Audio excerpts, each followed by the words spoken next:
Bom, então, o ideal seria que nós discutíssemos, né, toda essa parte do questionário em encontro síncrono, mas para facilitar, então, a gente separou as questões que vocês colocaram no que a gente propôs no questionário e algumas respostas que vocês trouxeram para a gente discutir, algumas dúvidas que vocês fizeram também, para pelo menos estimular. Se ainda assim vocês ficarem com alguma dúvida, né, alguma coisa, vocês podem entrar em contato conosco que a gente conversa, tá?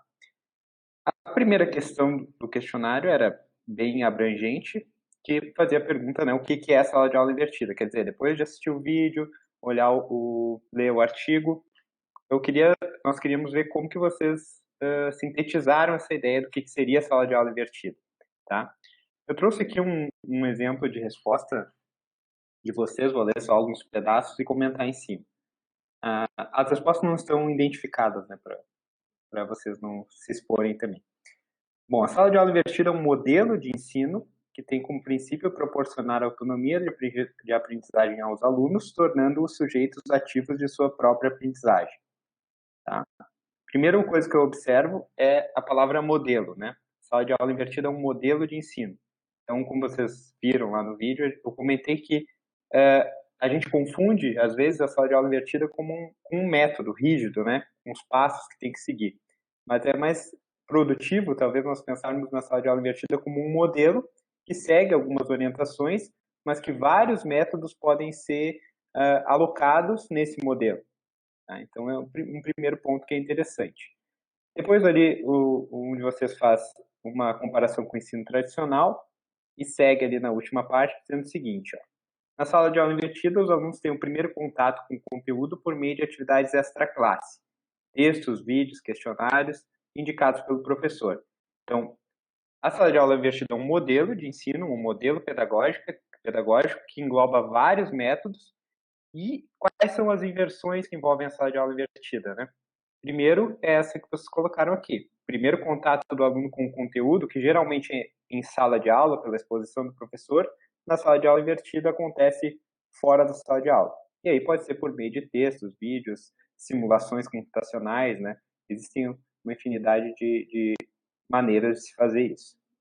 Depois é o seguinte, após a realização das atividades extra-classe, já no espaço-tempo da sala de aula, os alunos contam com a ajuda do professor e trabalham colaborativamente para realizar tarefas, elaboradas pelo professor dependendo do método adotado, que visam a compreensão de conceitos pertinentes ao conteúdo programático.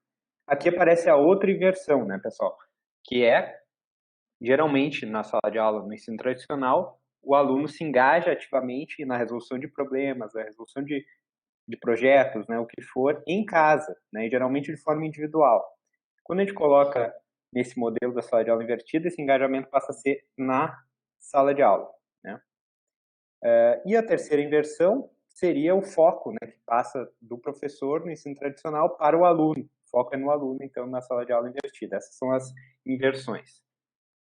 Então, assim, resumidamente, a gente pode trazer a sala de aula invertida dessa maneira.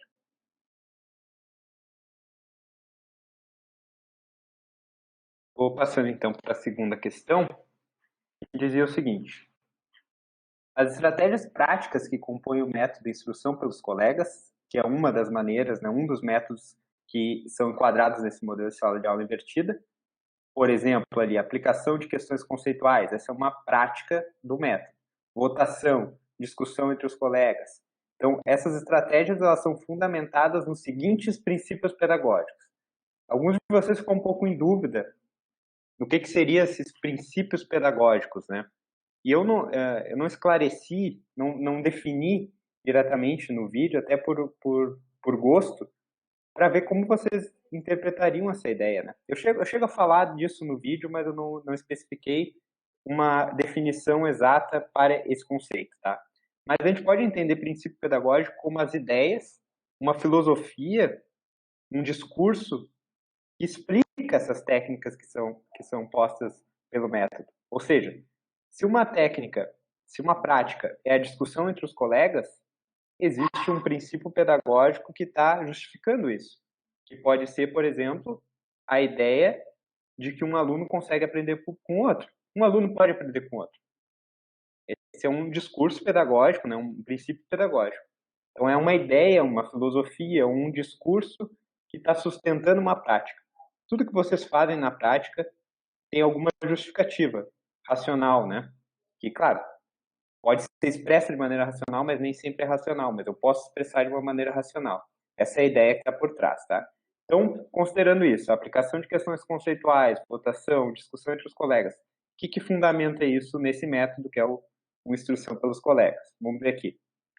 Letra A, a argumentação promove a compreensão conceitual. Sim, a letra A é uma das respostas corretas desse método. É um princípio que está por trás. Quer dizer, eu posso pensar que argumentar não vai melhorar a minha compreensão dos conceitos, né? Então, mas nesse método tem essa ideia de que se eu colocar a argumentação em prática, eu posso promover a compreensão conceitual. Vamos ver a B. A compreensão conceitual é fundamental para a resolução de problemas. Novamente, é um princípio pedagógico que está por trás da instrução pelos colegas, né? Quer dizer, eu preciso compreender um conceito para aplicar ele depois em resolução de problemas. Isso pode parecer óbvio, né? Mas não são todos os métodos que seguem essa linha, né? Eu posso partir de um problema, vários métodos fazem isso, parte de um problema real, para depois, a partir da tentativa de resolver esse problema, tu compreender os conceitos. Mas não é o caso desse método do instrução pelos colegas. Então, ele vai dizer, primeiro eu tenho que entender o conceito, depois eu vou tentar aplicar esse conceito em resolução de problemas. Então, um pouco parece óbvio, mas não é todo método que segue esse princípio pedagógico. Então, a A e a B são fundamentam, né, os princípios pedagógicos desse método. Vamos ver o que mais. C. O professor deve avaliar se o conteúdo transmitido foi captado corretamente pelos alunos. Esse princípio pedagógico ele está mais alinhado a uma perspectiva transmissionista de ensino, quer dizer, o professor transmite o conteúdo e o aluno recebe o conteúdo. Né? Então, o professor tem que avaliar se a recepção foi correta ou não. Então, nessa ideia, a votação seria para avaliar a aprendizagem dos alunos. Avaliar se eles compreenderam, né? Na verdade, não se eles compreenderam, se a transmissão foi correta. Isso não é alinhado com a ideia do instrução pelos colegas, tá? Vocês podem depois revisar o texto, né, e ver se está enquadrando essas coisas que a gente está comentando. Letra D, um aluno pode aprender com o outro, essa também é a ideia base do peer instruction, da instrução pelos colegas. E E, o aluno que entendeu os conceitos pode transmiti-los aos colegas. De novo, olha a ideia de transmitir de novo, que não está por trás do instrução pelos colegas. A gente, nesse método, a gente coloca os alunos para discutirem entre si, não para um aluno transmitir para o outro, mas para que no diálogo eles construam conhecimento. Não é a ideia que o aluno que sabe vai ensinar para o aluno que não sabe. Também, tem essa concepção, mas não para transmitir. Quer dizer, para fomentar a discussão e o aluno conseguir construir o conhecimento. Então, é muito mais uma perspectiva construtivista de conhecimento do que uma transmissionista. Tá? É difícil pegar no texto, no vídeo, são sutilezas, mas era justamente para a gente conseguir pensar, né? Botar a cabeça para funcionar e tentar coletar essas informações para entender o método como um todo, né? E a ideia por trás disso tudo, como eu menciono no vídeo, é não ver o método como uma técnica. Eu apliquei isso, utilizei vídeo antes da aula, estou usando sala de aula invertida. Não, né? Não necessariamente. Então, eu tenho que analisar esses princípios, né, que guiam minha prática. Essa é a perspectiva que a gente adota. Então, é a A, né? A B e a D. Seriam as respostas da questão. A próxima questão seguia a mesma lógica, só não tinha alternativas. Não tinham alternativas. Cite os princípios pedagógicos e duas práticas do método de ensino sob medida. Acho que ele cortou alguma coisa, mas cite 2 princípios pedagógicos e 2 práticas do método. Pois é, aqui eu separei para dar de exemplo para vocês também uma resposta. Princípios pedagógicos do ensino sob medida agora, que é o Just-in-Time Teaching, que está discutindo no artigo. O que está por trás? Então, que filosofias, ideias e discursos estão por trás desse método? Primeiro, construção da aprendizagem ocorre a partir do que o estudante já sabe. Quer dizer, Nesse método, ele vai dizer, eu vou planejar minha aula a partir do que o aluno já sabe, eu vou ver o que ele já sabe, né? Para começar a produzir a minha aula, ou a minha exposição, ou a atividade que eu vou fazer em sala de aula. Essa é uma ideia, um princípio que está por trás de tudo. O segundo, valorização do tempo em sala de aula. Quer dizer, a gente deixa de gastar o tempo que seria para a exposição do conteúdo em sala de aula, coloca isso para casa, né? E aproveita melhor esse tempo em atividades que vão engajar os alunos ativamente no processo, né? Vão ter uma aprendizagem mais ativa, aquela coisa toda que a gente sempre ouve falar. Lembram dos gráficos lá do cérebro, né? Então, na atividade em sala de aula, numa aula expositiva, o cérebro tá morto quase. Se a gente quer aproveitar esse tempo, a gente quer colocar os alunos a se engajar, né? A pensar, de fato, dentro da sala de aula. Um terceiro aspecto é a valorização do erro também, né? Então, as dúvidas, as coisas erradas, né, erradas cientificamente, são formas de engajar os alunos para tentar entender aquele conteúdo, né? O que o aluno coloca de dúvida, de erro, faz parte da aula que o professor vai montar. Então, é importante ter o erro para a construção da aprendizagem e para a própria preparação das aulas. E aí, que práticas que envolvem isso? Tá ali, ó. Distribuição de materiais para estudo prévio, então uma prática. Outra, proposição de questões a serem respondidas antes de cada aula. E a terceira, né, preparação de aula a partir do feedback dos alunos. São práticas e princípios pedagógicos do ensino sob medida. Beleza. Seguindo, então. Agora, a gente entra na questão que dizia o seguinte, ó. Em sua opinião, quais as principais dificuldades para implementar a sala de aula invertida? Como você acredita que elas poderiam ser superadas? Então, a gente separou aqui em algumas categorias de respostas de vocês e vamos comentando, tá? A primeira categoria aqui seria a seguinte, um problema, então, uma dificuldade em instigar os alunos a estudarem o conteúdo antes da aula. Então, o problema aí é o seguinte, né? Como que eu faço os alunos se interessarem por fazer essa parte extra classe?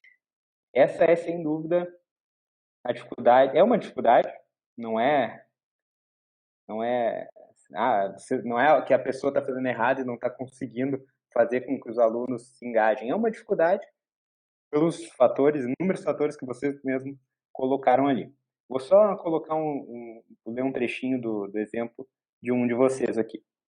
Ó, por experiência própria, fui um aluno que durante o ensino médio raramente lia algum texto extra classe, se não fosse exercícios específicos ou pesquisa. Para mim, essa seria a dificuldade, principalmente no âmbito escolar, fazer os alunos criarem esse hábito, mas que esse hábito não se torne maçante e sim proveitoso. A leitura é diferente no entendimento verdadeiro de algum conteúdo. Ler só uma vez pode ser insuficiente. Nesse sentido, o essencial seriam textos com uma linguagem fácil para a compreensão e também em relação ao tamanho, textos ou resumos curtos que abrangem e vão em direção ao foco do conteúdo.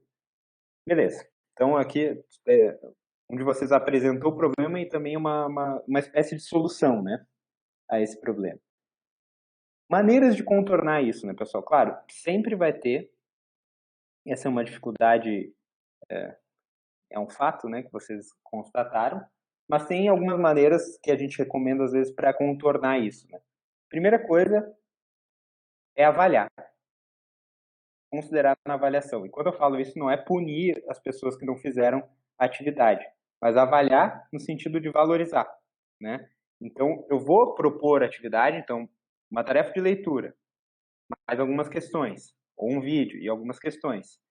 E eu vou avaliar aquilo, né, em termos de esforço, por exemplo, engajamento.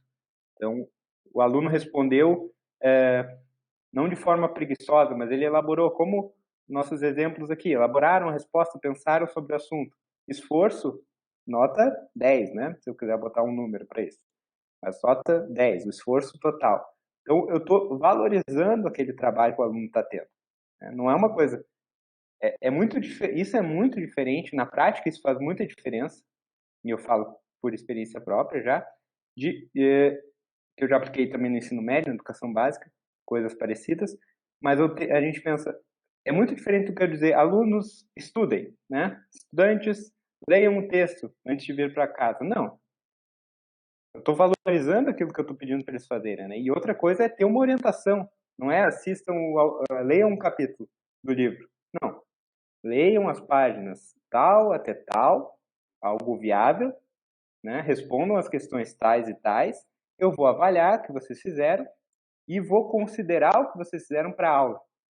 Olha quanta coisa que o professor está fazendo e isso tudo estimula os alunos a fazerem a parte deles. Vai ser sempre vai dar certo? Isso não. Mas às vezes dá certo. Então são vários pontos aqui. Avaliar, não em termos de certo ou errado, mas avaliar em termos de esforço. Outra coisa é utilizar aquilo que eles te mandam, né, que os alunos te mandam para a aula. Isso é importantíssimo, porque o aluno vai se sentir valorizado, vai ver, não, então realmente o que eu escrevo está sendo considerado na aula, né? Vou escrever, eu quero saber, eu quero que as minhas dúvidas sejam respondidas.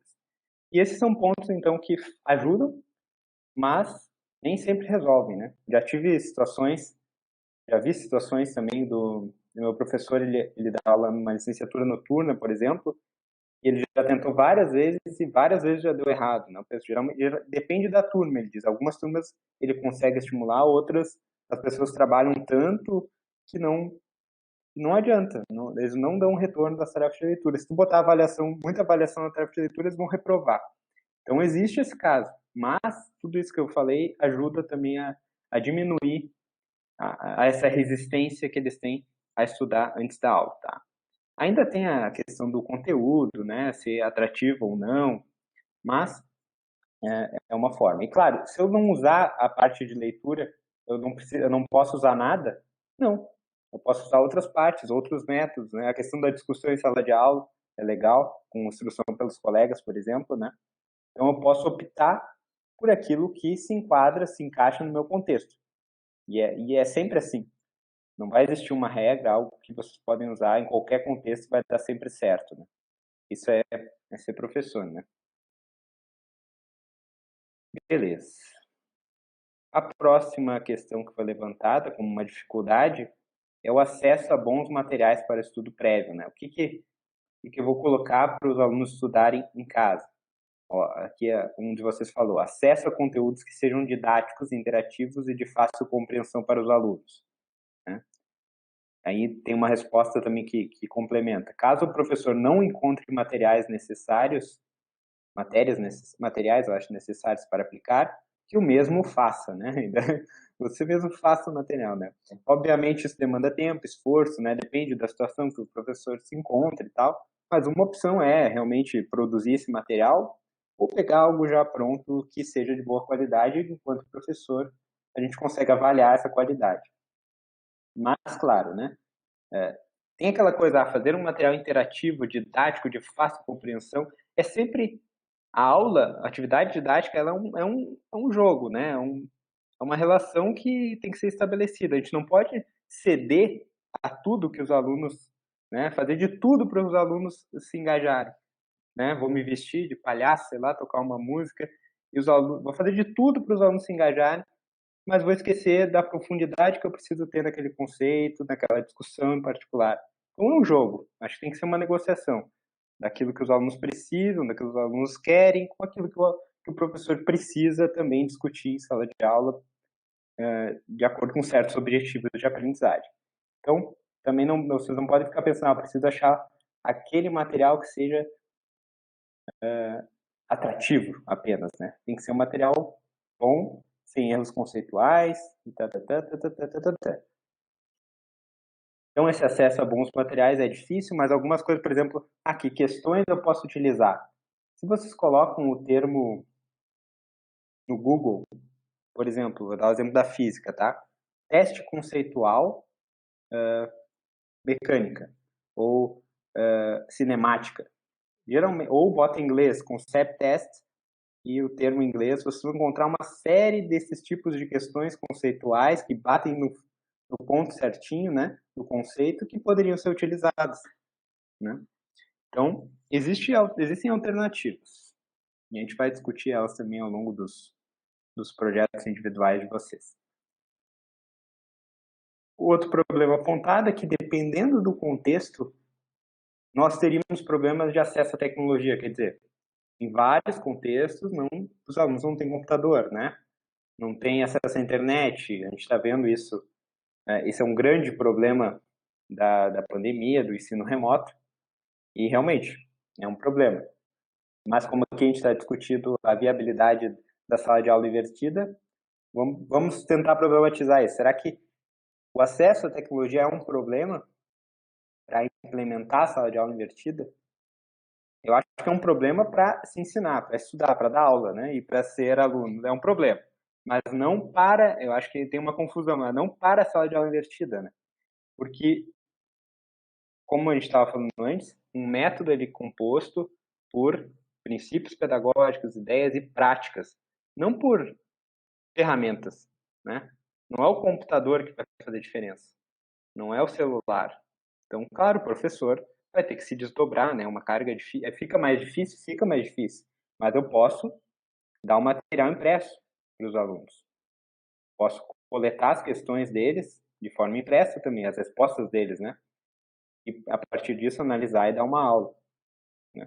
Então, isso é, como eu comento no vídeo, a sala de aula invertida é muito mais antiga e muito antes de ter, né, todo esse acesso ao computador facilitado, já se fazia, né, esse modelo já era implementado.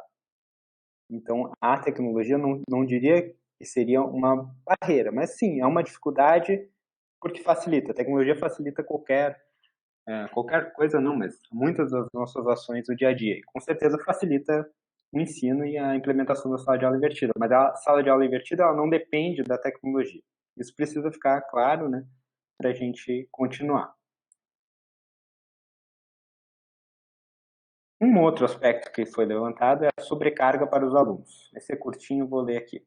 Acredito que também uma das dificuldades seja o grande número de matéria a ser passada aos alunos, dificultando um pouco a quantidade de atividades extraclasses e se tornando um método de ensino um pouco cansativo para os alunos. Tá? Então, o que está sendo apontado? Uma sobrecarga de conteúdo para os alunos. Se eles têm muita coisa para estudar em casa, eles vão ficar sobrecarregados, não vão ter, né, o rendimento nos estudos que se esperaria. Tá. Tem vários pontos aqui. Né? Primeiro, essa necessidade da gente cumprir o conteúdo todo, né? Tem que ver se a gente realmente é obrigado a fazer isso ou não, né? Às vezes vale a pena escolher alguns conteúdos que a gente julga mais importante e trabalhar eles de forma mais profunda, né? Mais cuidadosa, com tempo para o aluno entender aqueles conceitos e tal. Não necessariamente eu preciso vomitar um monte de coisa. Se eu tiver essa ideia em mente, ou for meio que obrigado, dependendo da instituição que eu trabalho, a aula, o ensino, a técnicas, vamos dizer assim, de exposição oral do professor é muito mais rápido. Eu consigo falar muita coisa aqui e vocês que se virem para entender, né? Então, se eu preciso dar um grande número de conteúdo por alguma exigência, ainda a aula expositiva vai ser a melhor alternativa. Mas, né, a gente tem que ver, será que a gente precisa mesmo dar essa quantidade de conteúdo? E outra, eu posso variar, né, pessoal? Posso ter uma pluralidade metodológica, eu posso fazer minhas aulas expositivas, que eu acho legal também, eu acho que tem sua função, e em outros momentos aplicar uma sala de aula invertida, para variar, para estimular os alunos, né, para ver como eles reagem a um novo método de ensino também, e ir se adequando aos poucos. Então, eu não preciso transformar tudo. É evidente que se eu pego, no caso do ensino universitário, vamos pegar no caso ou no ensino básico, a questão é a mesma. Se todos os professores aplicam sala de aula invertida todas as aulas, realmente vai ser um absurdo de conteúdo. Esse é o paradoxo da sala de aula invertida. Né? Muita gente comenta sobre isso. Se todo mundo faz isso, o aluno não vai dar conta. Imagina que ele tenha 5 páginas para ler de cada disciplina. Ou um vídeo de 20 minutos de cada um. A sobrecarga fica grande. Oi, Fernanda. E é isso que a gente vê, né, nesse momento que a gente está assim, né, de atividades remotas, né, essa dificuldade que os professores têm em saber exatamente qual é a quantidade de exercícios que vai colocar, né, por causa justamente dessa sobrecarga que pode ter dos alunos, né? Se todos os professores quiserem fazer todas as atividades assíncronas, vai demandar muito mais tempo, né? Então, também é uma questão também nesse sentido. Imagina todos no ensino remoto fazendo atividade de sala de aula invertida. Pois é, assim, ó, eu acho que passa muito, tá, pela triagem que tu faz daquele ambiente escolar, né, da turma, da realidade escolar, né. Se você vai preparar uma atividade extra-classe, essa atividade, então, que não ocorre na sala de aula, a gente tem que saber qual é o tempo que o aluno tem disponível para estudar, a gente tem que saber quais tecnologias o aluno dispõe, né, e tá aí o papel do professor, né, para fazer interação entre esse material, qual é o material didático, a gente dispõe de material didático, coisa e tal. Bom, nós temos livros, então o professor tem que preparar alguma coisa, algum dispositivo didático para fazer com que o aluno leia aquele capítulo, interaja com aquele capítulo, e que ela tenha significado para ele, que ele possa discutir em sala de aula. Então, o papel do professor é muito importante. É a sala de aula invertida na questão que o professor ele não tem essa exposição, né, ele não trabalha tanto assim na aula, em sala de aula, falando, dispondo, mas quando a gente fala de preparação de material, de pensar na interação do aluno com o material depois em sala de aula, esse é o papel que também não sobrecarrega, mas também dá uma demanda bem legal para o professor, né? Então, conhecer a realidade dos alunos, a realidade da escola, isso ajuda muito, isso vai ajudar a gente a configurar, né, dentro desse modelo da sala de aula divertida, quais os métodos e as maneiras que a gente vai fazer, né, para conseguir dar esse enredo todo que a gente pretende com sala de aula divertida. Né? Exatamente. Aqui a gente fala, a resposta aqui, né, a questão vem no sentido do aluno, né, mas vocês levantaram, né, o professor também acaba se sobrecarregando, né, então se eu vou mudar todas as minhas aulas de uma vez só, né, eu vou ficar maluco, eu tenho que fazer por partes, né, escolher um determinado conteúdo, um determinado conceito, alguma coisa, e fazer, e ver, e testar, né, ver o que acontece. Mas é interessante, é interessante. E a história que a Fernanda falou ali, né, da sobrecarga do ensino remoto, é justamente por isso que a gente está em módulos, né, para tentar diminuir essa questão. Imaginando que todo mundo está dando um monte de atividade para casa, que não necessariamente é sala de aula invertida, né, não confundo, mas são atividades para casa e muita atividade. Se a gente coloca 5, 6 disciplinas, a gente tenta reduzir, vamos se concentrar em 3 primeiro, depois a gente se concentra em outras 3 para tentar diminuir essa carga. Mas com certeza dá para fazer, né? Tem um paralelo muito interessante aí, que se eu coloco todo mundo a fazer sala de aula invertida, vai ter uma sobrecarga, né, muito grande para os alunos. E aí que tá, não precisa fazer sempre esse método, né, pessoal? Isso é uma alternativa que pode cumprir certos objetivos, mas eu posso, daqui a pouco eu vou fazer um projeto com os alunos que vai levar um mês. Eu vou trabalhar com ensino por projetos e vou trabalhar com alguma conscientização de algum aspecto social. Eu tenho que variar, né, pessoal? Os objetivos da educação, a educação, ela tem tanto objetivo, ela tem que fazer tanta coisa, né, que nenhum único método, uma única abordagem vai dar conta de tudo, né? E nenhum professor sozinho vai dar conta de tudo, né? E nenhuma escola, é uma coisa bem ampla. Então aqui é uma coisa que a gente está olhando bem isolada e não é salvação, é uma alternativa. É uma alternativa só. Beleza, vocês podem, eu engatei aqui, não deixei nem ninguém vocês falar, vocês podem me interromper aqui. Eu fui indo e não parei mais. Um outro aspecto levantado foi a resistência da instituição, né? Convencer a escola a permitir esse sistema é um desafio político que cada professor deve superar, argumentando com as equipes gestoras, uma vez que o sistema é muito engessado e acomodado ao ensino tradicional. É excelente, né, esse ponto, porque uma das resistências, isso é sustentado por muito estudo da literatura, é que a gente tem um modelo e esse modelo está impregnado, né, na educação, esse modelo tradicional que tem seus aspectos positivos e negativos, mas ele está impregnado e qualquer mudança gera uma série de resistência, né, uma série né, dos diversos tipos, tanto não é só da instituição, da direção, dessa parte da escola, mas os pais às vezes reclamam, né? Os pais reclamam que os alunos não estão, o professor não trabalha mais. Os alunos também reclamam. Os alunos reclamam que está dando trabalho, mesmo que eles estejam aprendendo, né? Tem um estudo muito legal que mostra exatamente isso. Eles comparam o desempenho, né, nas provas, nos testes conceituais dos alunos de um ensino tradicional e do ensino ativo, né? E também comparam o interesse, o que eles gostaram da aula, né? Qual aula eles mais gostaram? Eles gostaram mais da aula tradicional e gostaram menos da aula invertida. Por quê? Porque dá trabalho, né? Tu vai colocar o cérebro para funcionar, vai ter que pensar mais. Então, aquele que vai para a aula ali meio dormindo e só quer curtir a aula, acaba não gostando, né? Hein, Tobias, me diz uma coisa, e com relação, não sei se já viu alguma coisa com relação a esse costume, né, que o estudante tem de ser o receptor do conteúdo, né, e ele espera isso do professor, né, e aí, não sei se tem algum estudo disso, que isso poderia ser, de certa forma, modificado assim ao longo do tempo, se os professores começassem a usar mais essas metodologias ativas, né, por exemplo, na sala de aula invertida, mais frequentemente no cotidiano. Tu acha que isso mudaria a percepção do estudante? Eu não sei se tem alguma coisa com relação a isso. Acho que mudaria. Não lembro agora no estudo que faça tipo, uma análise longitudinal assim dessa, né, da mudança, mas é provável que tenha.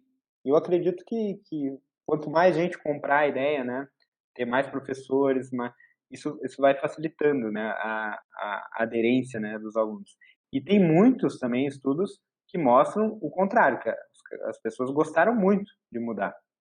Então depende do método também, né? Então tem vários estudos ali da URGS mesmo, do grupo que eu fiz de mestrado e doutorado, tem um monte de estudos na educação básica, Instituto Federal, vários lugares em que os alunos gostaram, os alunos queriam só daquele jeito, né? Então tem essa variação, alguns vão gostar, outros não vão gostar. Mas essa resistência eu acho que ela é natural, né? Tem uma outra... Existe, como tu falou, uma expectativa do que o professor tem que fazer, o que o aluno tem que fazer, cada um tem seu papel na instituição. Então, o Brousseau, né, que é o didata matemático, né, que fala em contrato didático. Existe um contrato didático. E bem fragmentado, né? Bem consolidado. Isso, é aquilo implícito, né? Não é uma coisa que alguém fala, o contrato é esse, assina aqui. Não, é uma coisa implícita que tá no ar, né? E qualquer coisa que quebre essa expectativa gera um desconforto por parte do aluno, por parte do professor, né? Então, essa questão da instituição é interessante, porque eu já vi relatos assim os outros professores começaram a reclamar, dizendo que quem estava implementando sala de aula invertida não estava dando aula e só tinha bagunça. Por quê? Porque estava tudo conversando na sala sobre o conteúdo, sobre as propostas, as coisas que o professor dá, mas estava uma bagunça, né, para quem olha de fora. Então existe uma expectativa de quem está passando, né, pelo corredor de ver ali o professor no centro falando, todo mundo quietinho. Se qualquer coisa diferente disso, o professor é incompetente. Parece as nossas aulas, né? A gente, todo mundo conversando, todo mundo discutindo assim, grupo. Para registrar, eu tive uma experiência pelo menos com 4, 5 anos, né? Com uma metodologia, assim, que alguns rotulares estavam invertidos, coisa e tal, né? Na graduação. E até o pessoal também se acostumar, os alunos, até o tom da voz nas discussões, nas conversas, sala de aula, tudo isso aí, então o aluno teve que se acostumar. A gente tentou várias estratégias, levar até um radinho para a aula, a gente levou para quando tivesse muito alto, a gente aumentava a musiquinha, botava a música de fundo, dava uma aumentada para o pessoal. Então, mas às vezes com o tempo o pessoal se acostumou, aprendeu a falar baixo, aprendeu a se organizar mais em grupo, coisa e tal. Então, são as experiências que são orgânicas, né? A gente vai vivenciando e vai dando o tom, né? Nada muito engessado, né? No momento que tu vai engessado, aí também não... Sem contar no tipo de habilidade, né? Na questão de debate, de expor ideias, né? E isso é muito rico, né? E a aprendizagem, às vezes, ela é dolorida nesse sentido. Quando tu vê que o aluno tem que sentar aí, ele tem que ler em casa o material, ele tem que participar. Eu acho que uma coisa que dá para bater o martelo é que quando o aluno participa mais desse processo todo, né? Ensino-aprendizagem, ele ganha mais, né? Isso eu acho que dá para bater o martelo. Então, quando a gente tem uma metodologia, um método, ou a gente tem um modelo, projeto onde o aluno participe muito mais, seja muito mais ativo, eu acho que o ganho é maior, que isso aí dá para a gente entender, né? O que a gente pode pensar é que numa aula tradicional, se for uma aula maciçamente tradicional, alguns alunos vão participar muito menos dessa aula, não vão estar interagindo, não vão estar pensando com o professor, né? Então tu vai perder, talvez naquela aula, a capacidade de atingir aqueles alunos, né? De uma maneira que tu atingiria se o aluno tivesse que ele ser protagonista, tivesse ele que trazer uma ideia, trazer uma discussão, trazer um material já que ele tenha lido, visto, coisa e tal, né? Então são questões que muitas vezes a gente vai dosando, né? Na prática, cada realidade vai ajudar com uma configuração, né? Mas a questão é que fazer o aluno ser ativo, fazer o aluno ser protagonista, eu acho que a gente pode entender que isso é algo que só potencializa o aprendizado, né? Isso aí. Isso que tu tá falando é consenso, né? Na literatura tem estudos, né? Meta-análises de estudos dos estudos, né? Que mostram essa...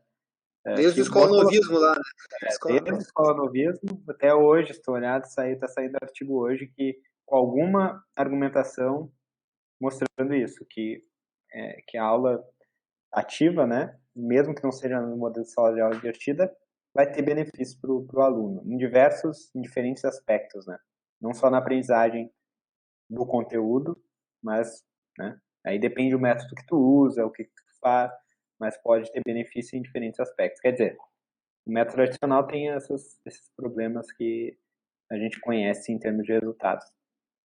E aqui, só para encerrar a questão da instituição, lembrei de uma coisa, que uma recomendação que o próprio Eric Mazur faz, que é o criador do Peer Instruction, que vocês olharam, Instrução pelos Colegas, ele diz que para ganhar essa parceria da instituição e parceria dos alunos, é importante que tu gaste uma aula, né, para argumentar, para mostrar, olha só, esse é o método que a gente vai utilizar e olha só os benefícios que isso vai ter para vocês, né? Lista os benefícios, mostra a pesquisa na área, né? Tenta fazer esse movimento de convencimento, né? Mas não no sentido mas no sentido de realmente fazer com que eles entendam que aquilo vai ser melhor para eles, né? Isso pode ser feito com uma reunião, né, com gestores, numa direção, pode pedir, né, para a direção para divulgar para os colegas. Acho que o estudo que eu mostrei para vocês, né, no vídeo lá, mostra um professor do Instituto Federal de Pelotas, e ele fez uma palestra, depois ele foi convidado para fazer uma palestra para todos os professores da instituição, né, e vários depois começaram a discutir com ele possibilidades eu não sei se quantos realmente chegaram a implementar uma sala de aula invertida, mas ele fazer esse tipo de divulgação é importante, né? Convencer e mostrar por que está fazendo aquilo. Não é algo que eu tive uma ideia aqui, vamos todos meditar e fazer alguma coisa diferente, assim, né? Muito louca. Não, é algo estruturado, que é pensado, que alguém estudou, que alguém pesquisou se funciona, se não funciona num contexto tal, contexto Y. E aí mostra isso e discute, né? Faz acordos também, daqui a pouco, os alunos não aceitam certo tipo de abordagem, daí a gente pode negociar e fazer um mix, né? É bem legal isso que tu comentou, né, Tobias, da gente colocar esses estudantes que a gente quer que eles estejam ativos ali, também fazer essa participação, né, deles de propor, ver qual é o retorno que eles têm, né, dependendo do nível que tu estiver trabalhando, tu vai ter um retorno muito legal, e ali surgem mais ideias, e aí tu vai ter esse acordo entrelaçado, né, entre professores e estudantes, e isso vai fluir de uma forma muito mais orgânica, né, muito mais consensual, assim, então isso é bem interessante para qualquer coisa que tu for fazer, né, meu método de avaliação vai ser assim, o que vocês acham disso aqui, pode ser assim, né, colocar eles para esse tipo de discussão também é bem interessante. Isso aí. Podemos seguir? Próximo. Outra questão, vamos ver se tem mais uma questão, depois a gente já vai para as dúvidas. Outro problema, outra dificuldade que foi levantada é a heterogeneia da turma. Vamos ver o que é isso aí. Olha ali, o que um de vocês comentou. As turmas têm sujeitos diferentes, com trajetórias diferentes, né? Fazendo com que as discussões com a turma toda ou em grupo possam se tornar difíceis de administrar. Então, basicamente essa é a ideia, né? Eu tenho uma diversidade nas turmas, né? Quase toda a turma é assim, e isso se torna difícil por parte do professor de administrar as discussões e tal. Mas olhando por outro lado, né, essa diferença tanto de digamos assim, de capacidades, né? Um tem mais facilidade num aspecto, outro tem mais facilidade no outro, um tem uma história de vida assim, outro tem uma história de vida assado. Vocês têm que concordar comigo, né? Que essa diferença toda, ela estimula a discussão, né? Ela estimula a discussão. Então, eu posso ter um problema que envolva todo um contexto, que cada um vai ter uma perspectiva diferente e vai gerar uma baita discussão, né?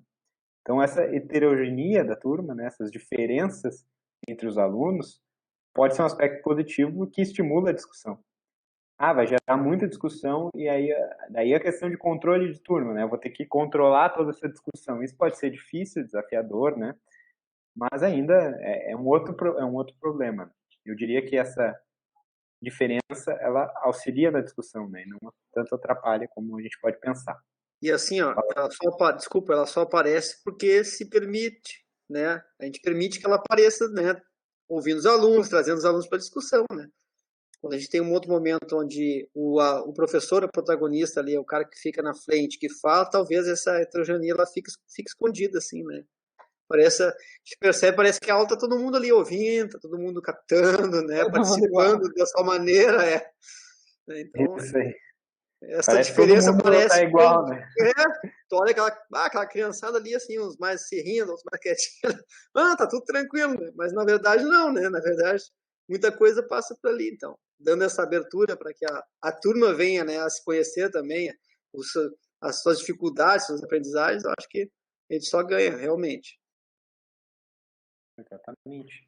E se a gente pensar no aspecto do controle da turma, das discussões, né, eu acho que volta aquele aspecto do professor estipular bem o que vai ser feito, né, qual que é a proposta da aula, né, os momentos com o aluno, negociar com o aluno isso. Não, primeiro vamos resolver os problemas em grupo, depois de tanto tempo, nós vamos discutir, um de vocês vai apresentar a solução para o restante da turma. Aconteceu, vamos lá, discute todas as ideias, daqui a pouco, pessoal, agora vamos sintetizar e fulano vai apresentar. E aí tu vai estipulando, né? Se tu deixa muito solto, realmente tem que ter alguém para orquestrar, né? E o professor é o mediador disso tudo. Então ele precisa ter na cabeça, claro que isso não é rígido, mas quais são os momentos da aula e disso negociado com os alunos. Se for pensar por esse aspecto, pensando pela questão das diferenças, eu acho que ela, como a gente comentou, é importante para a discussão, para fomentar a discussão. E ali a última questão perguntava, né, se vocês tinham algumas dúvidas. Eu trouxe algumas coisas aqui também, a gente trouxe para ver. Primeiro, essas duas estão relacionadas ao seguinte, podemos chamar as aulas síncronas de sala de aula invertida? Caso a resposta seja não, como é a aplicação desse método em meio de uma pandemia? Então, a mesma questão ali vem na outra citação, né? Se nós, professores, não fomos forçados a implementar esse tipo de metodologia de ensino atualmente. Né? Então, tem várias discussões, isso apareceu bastante agora, ano passado, esse ano. Tá todo mundo fazendo sala de aula invertida, agora meio que forçado. Mas eu não acho que seja bem assim, né? A minha opinião, nesse caso, é que não se está aplicando sala de aula invertida em todos os casos. Né? Porque se eu pego e coloco a mesma coisa que eu fazia antes, só que agora eu gravo para o aluno e ele vai olhar e vai ter que fazer uma prova depois e resolver uma lista de exercícios. Não necessariamente, né? Eu posso gravar a aula. Agora, se eu usar essa gravação de aula para ele ter o primeiro contato, depois na aula síncrona a gente vai discutir, vai aplicar, eu vou usar esse feedback do aluno para preparar o que eu vou falar, ou o que vai ser discutido em sala de aula, ou os problemas que eu vou propor, aí seria uma sala de aula invertida. Mas agora, só trocar aquilo que a gente faz na sala de aula presencial para o ambiente remoto, não pode ser classificado, eu acho, como uma sala de aula invertida, e eu acho que os resultados, em breve, talvez nós teremos resultados sobre isso, né? Mas os resultados vão ser os mesmos, ou muito próximos do que se tinha na aula presencial, ou até pior, né? Dependendo da situação, do contexto. Mas eu acredito que não, a gente não pode dizer.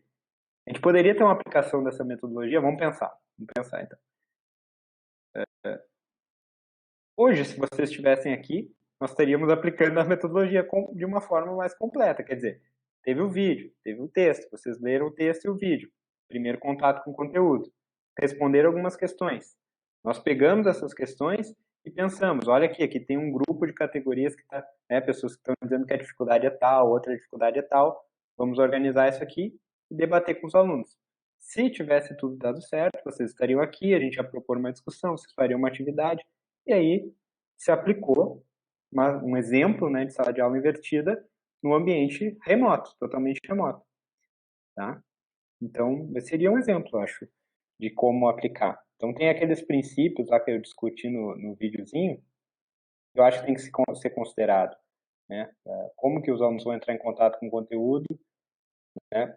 A questão de o que eles vão fazer em sala de aula, também principalmente como que eu vou conectar, isso eu acho que é o principal, aquilo que os alunos fazem em casa com o que acontece em sala de aula, ou aquilo que os alunos fazem assincronamente com aquilo que os alunos fazem de forma síncrona, com o professor junto, né? Então, eu tenho que conectar essas coisas, tem que estar conectado. E seguindo os princípios ali, nós teríamos alguma coisa de sala de aula invertida. Mas essa seria uma forma de aplicar. Continuando, o que é essa outra dúvida? Os professores que usaram o método, quais as dificuldades que eles relataram? Isso algumas coisas a gente já falou, né? Mas na literatura a gente encontra, assim, duas grandes categorias de dificuldades para, digamos que a difusão desses métodos de sala de aula invertida, porque eles se fossem aplicados massivamente, né? O primeiro está ligado a questões situacionais, que a gente chama, que é os alunos, a resistência dos alunos, resistência da instituição, aquilo que vocês apontaram, né? Falta de tempo para preparar as aulas. Então, tem uma série a instituição não permite, quer que eu faça voltado para o vestibular, alguma coisa. Então, tem uma série de barreiras que a gente chama de situacionais. Outras são barreiras até pessoais. O professor não se sente apto para fazer alguma mudança, o professor ele tem crenças de ensino e aprendizagem ainda muito enraizadas com uma visão transmissionista. Então, qualquer coisa que ele faz, ele meio que acaba virando o mesmo. Ele muda um pouquinho as técnicas ali, mas no fim ele faz a mesma coisa. Ele tira a discussão dos alunos, porque os alunos estão fazendo muito barulho. Tá atrapalhando a transmissão que eu tô tentando fazer para eles receberem, né? Os receptores. Então, essas são duas barreiras importantes, assim, que são relatadas. Mas a parte do estudo prévio aparece como uma grande dificuldade, assim como vocês falaram, que pode ser. Mas a gente tem vários casos, né, que deram certo também. Então a gente contrasta essas duas coisas, mas são barreiras. A outra questão, eu acho que está relacionada, vamos ver. Minha maior dificuldade é entender a aplicação do Peer Instruction. Consigo compreender o seu método, finalidade e resultado. Mas em uma hipótese onde um aluno, no intuito de ajudar seu colega de classe, acaba explicando uma teoria de forma errônea. Tá, o que quer dizer? Então, é legal, a pessoa está dizendo, legal a proposta, a finalidade, tudo que envolve o método de instrução pelos colegas, Peer Instruction, né? Mas, como que a gente dá conta se um aluno explicar alguma coisa errada para o outro? Né? Essa é a questão. E é uma questão que a gente tem no ensino tradicional também, né? Como que eu vou garantir que o aluno entendeu o que eu falei? Então, claro, tem a questão do aluno e tal. Mas uma coisa que a gente tem que pensar, e às vezes o pessoal que sai aplicando sala de aula invertida ou alguma coisa similar acaba caindo, é dizer, agora é a vez dos alunos trabalhar, eu vou lá tomar um cafezinho. Né? Pessoal, isso é comum. Eles associar a inversão na sala de aula a menos trabalho para o professor. Na verdade, o professor tem muito mais trabalho. Né? Porque ele vai ter que estar atento a isso. Exatamente isso. As discussões que estão acontecendo em sala de aula. Então, quer dizer, vai depender do tamanho da turma, vai depender de vários fatores, mas enquanto os alunos estão discutindo a questão, o professor está andando de um grupo para outro, para justamente fazer essa mediação, né? E depois, né, o que são os momentos? Apresenta a questão conceitual, falando da instrução pelos colegas. Apresenta a questão conceitual. Pede para os alunos que eles pensem numa justificativa e numa resposta individualmente e votem. Votaram. Aí deu lá a distribuição de votos. Agora, procura um colega que marcou uma resposta diferente da tua e tenta convencer que a tua resposta está correta. Essa é a dinâmica. E aí eles vão procurar um colega, vão conversar, e o professor vai estar lá nesses grupos conversando e tentando mediar a conversa. Se ele vê que o aluno está indo para um lado, explicando uma coisa completamente absurda, ele vai intervir, né? Intervir e tentar não dar a resposta, mas tentar encaminhar a resposta. Feito isso, tem uma nova votação individual. Então, ele viu lá a distribuição de respostas e tal, mas, claro, eles podem ter chutado e chegado na resposta certa por outro motivo. Então, tem um passo final, que é o seguinte: vamos discutir a resposta dessa questão aqui. Então, eu não vou deixar, passou a questão, vamos embora. Não. Por que não é a alternativa A? Por que não é a B? Por que é a C a correta? E o professor vai explicar, né? E pode pedir: Lucas, me explica por que tu marcou a C. E o Lucas vai... E aí é uma forma de garantir, né, entre aspas, que as coisas estejam nos trilhos, que as coisas não escapem ao nosso controle. Então essa é uma maneira de fazer, né? Ao final da discussão, na votação final, o professor tem que estar nesse papel de ajustar as coisas para que todo mundo esteja no mesmo caminho. E essa questão de comentar, né, as respostas depois, assim, é muito interessante para o estudante, assim, de passar por esse exercício, né, proposto pelo professor, né, em analisar qual o caminho que ele seguiu, a linha de raciocínio que ele seguiu e por que de repente não está conceitualmente correta, né, e é toda essa discussão é que faz gerar o conhecimento, né.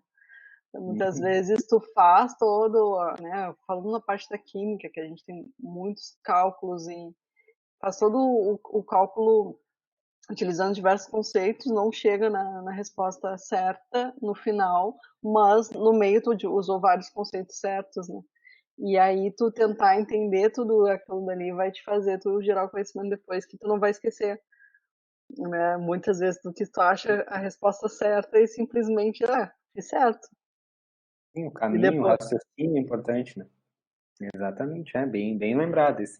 E por isso que uma das coisas que se pede, né, nesse método em particular, é pedir para o aluno escrever a justificativa, né, para ele, como que ele vai chegar naquela, não é só a resposta é A, B ou C, não, mas como que eu chego na A, na B, para poder expor, para poder argumentar, é importante, né, e como isso, bem isso que tu falou, a construção de conhecimento acaba sendo nesse processo, né, não na resposta final.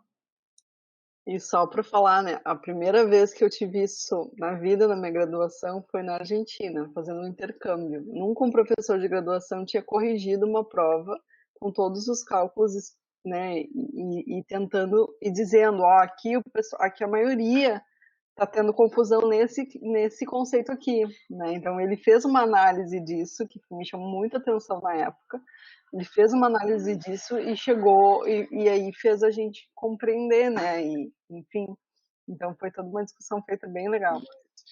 Existe uma linha metodológica na matemática que é a análise de erros dos alunos, onde trabalha.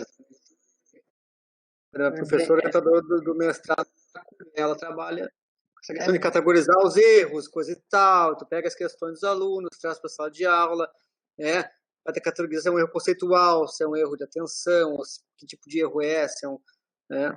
Isso é legal. Bem legal, bem legal. Para tu ver, né? A gente precisa de vários métodos, né, para conseguir fazer essa construção aí. Uhum. Tem todo um movimento, né, de pesquisa no início das áreas, assim, da ciência e matemática, que era em busca de quais são os erros mais comuns, né, os misconceptions, lá, erros conceituais mais comuns. Isso tem, assim, tu acha de monte, assim, na internet, tu acha questões que justamente vão no ponto de um erro comum, né? Pegar o caso só um exemplo da eletricidade, por exemplo, uma ideia, um erro comum é pensar circuitos elétricos, né, a corrente elétrica como se fosse uma analogia à água, né, que escorre por um cano, sai daqui e vai passando para um outro lado no circuito, né. Esse é um erro conceitual comum. Na verdade, os elétrons já estão, né, distribuídos ali no material e eles entram em movimento quando tem uma diferença de potencial. Tá, enfim, as questões não importam muito, mas é um erro conceitual comum e as pessoas mapearam esses erros conceituais comuns e trazem várias questões que ajudam a estabelecer diálogo sobre esses erros comuns com os alunos. Não é uma questão aleatória, né?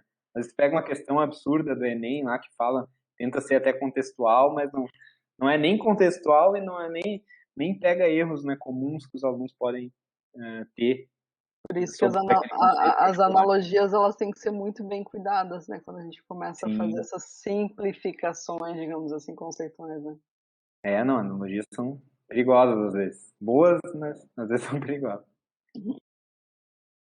E é isso, né? Eu acho que fechou aqui, acabaram as perguntas. Podemos seguir para... Acho que eu travei. Travei, voltei. Mas eu acho que é isso, né? Eu acho que essa parte... Então já vai... Está iniciando a vida de futuro professor já cheio de desafio, né? Eu acho que uma das coisas mais difíceis que aconteceram na minha vida profissional é ensinar de uma maneira diferente daquela que eu aprendi. Isso é um desafio muito grande, sabe? É tão confortável, né? Tão seguro. Vou passar aquela continha daquela maneira que eu aprendi que, né? Eu sei que vai funcionar. Talvez, né? Funcione para alguns. Então, esse desafio que vocês estão tendo já de pensar sobre isso já no início do curso é bem legal. Então, já vê que já começam a pensar na educação de uma maneira diferenciada, né? Muito muitos boas desafios ainda virão. Bem legais as questões assim trazidas, né?